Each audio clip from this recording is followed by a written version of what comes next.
السلام علیکم ورحمۃ اللہ وبرکاتہ۔ بہت ہی پیارے مسلمان بھائی اور بہنوں، میں غلام مصطفیٰ اپنے چینل پیام اسلام سے آپ سے مخاطب ہوں۔ آج کا ہمارا سبق سورۃ النساء آیت نمبر 47 ہے۔ اعوذ باللہ من الشیطان الرجیم، بسم اللہ الرحمن الرحیم۔ یا ایہا الذین اوتوا الکتاب آمنوا بما نزلنا مصدقا لما معکم من قبل ان نطمس وجوہا فنردها علی ادبارها او نلعنہم کما لعنا اصحاب السبت وکان امر اللہ مفعولا۔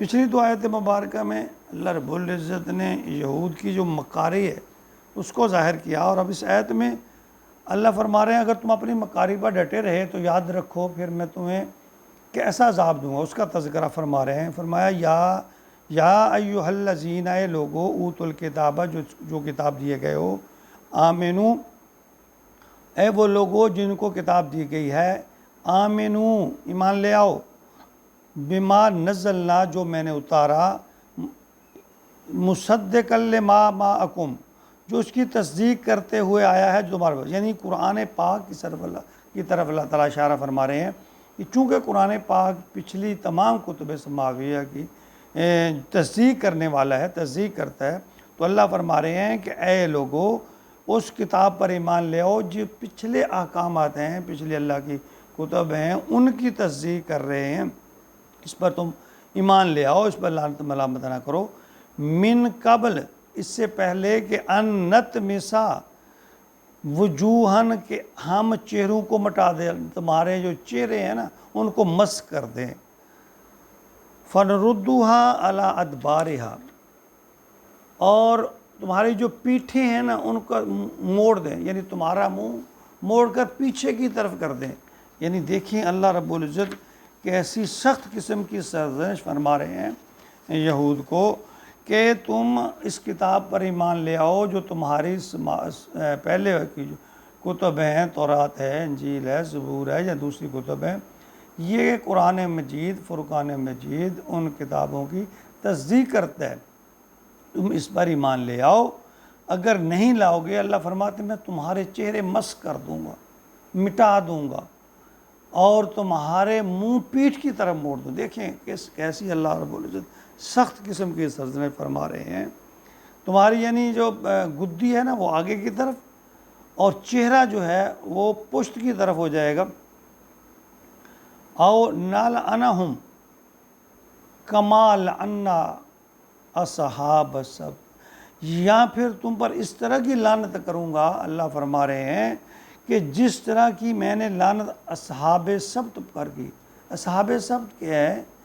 یہ وہی بنی اسرائیل ہے جنہیں اللہ رب العزت نے ہفتے کے دن مچھلی کے شکار سے منع کیا تھا، لیکن کچھ دیر وہ رکے رہے، پھر انہوں نے ایسی چال چلی کہ وہ پانی سمندر یا جو دریا تھا یا ندی تھی اس کے ساتھ انہوں نے گڑھے کھودے، رستہ بنایا، اور مچھلیوں کو گھیر کر ان گڑھوں میں رات کو کر دیتے، پیچھے سے بند کر دیتے ہفتے کے دن، جی ہم نے پکڑی نہیں ہے، پھر اتوار کے دن اٹھ کر ان کو پکڑ لیتے۔ یعنی چال دیکھیں کہ ہم نے کون سی مچھلیاں پکڑی ہیں، ان مچھلیوں کو گھیر گھار کر وہ جو اس کے ساتھ انہوں نے وہ حوض بنائے تھے یا گڑھے کھودے تھے یا ان میں پانی چھوڑا ہوا تھا، مچھلیوں کو گھیر گھار کے ان گڑھوں کی طرف لے آتے اور پیچھے سے رستہ بند کر دیتے کہ دوبارہ یہ سمندر میں یا اس پانی میں نہ چلی جائیں، اور صبح اٹھ کر پکڑ لیتے اور کہتے ہم نے ہفتے کے دن تو نہیں پکڑی تھی، ہم نے اتوار کے دن پکڑی۔ اللہ تو پھر دلوں کے راز جانتا ہے۔ اللہ نے پھر ان پر ایسا عذاب نازل کیا کہ ان کو بندر ذلیل سور بنا دیا، جب صبح کو اٹھے تو بندر بنے ہوئے تھے، کوئی سور بنے ہوئے تھے۔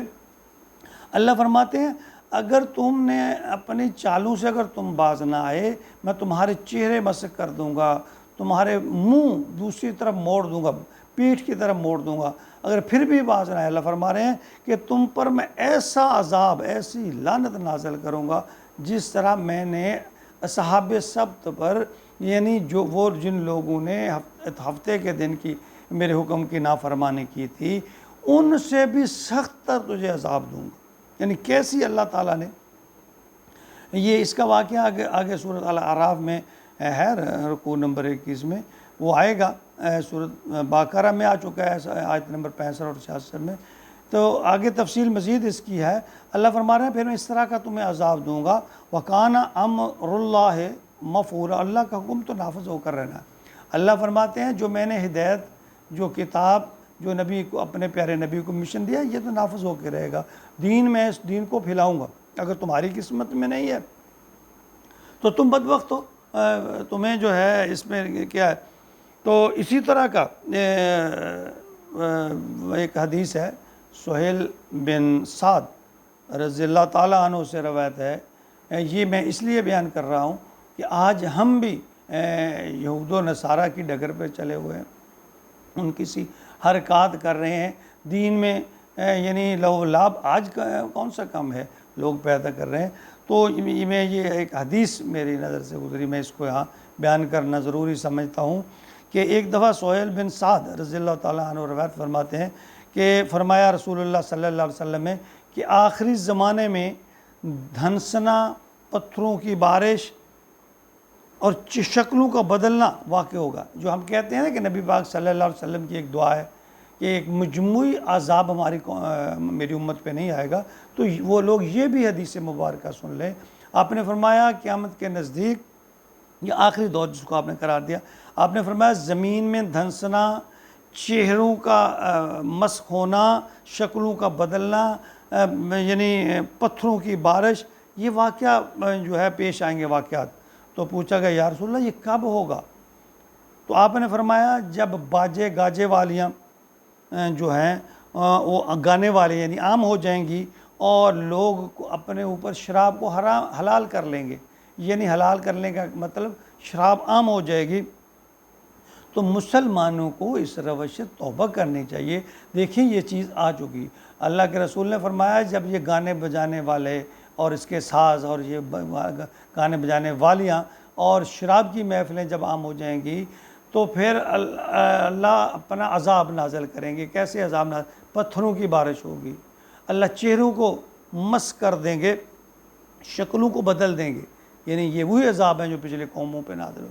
اللہ رب العزت ہمیں توبہ کی توفیق عطا فرمائے، اور اللہ تعالیٰ اپنے پیارے محبوب کے صدقے ہمیں ہماری حفاظت فرمائے، ہمیں محفوظ رکھے. تو اس کے لیے ضروری ہے کہ ہم ایسی چیزوں کو جو یہود و نصارہ نے، بنی اسرائیل نے اختیار کی اور وہ عذاب کے مستحق ٹھہرے، ہم ایسی چیزوں سے بچیں تاکہ اللہ رب العزت ہمیں پناہ عطا فرمائے. آخر میں میری اپنے بہن بھائیوں سے گزارش ہے کہ اگر میری یہ کاوش آپ کو پسند آئے تو اس کو آگے صدقہ جاریہ کے طور پر جو ہے شیئر کر کیجیے، ایک دو گروپس میں یا چند اپنے جاننے والوں میں.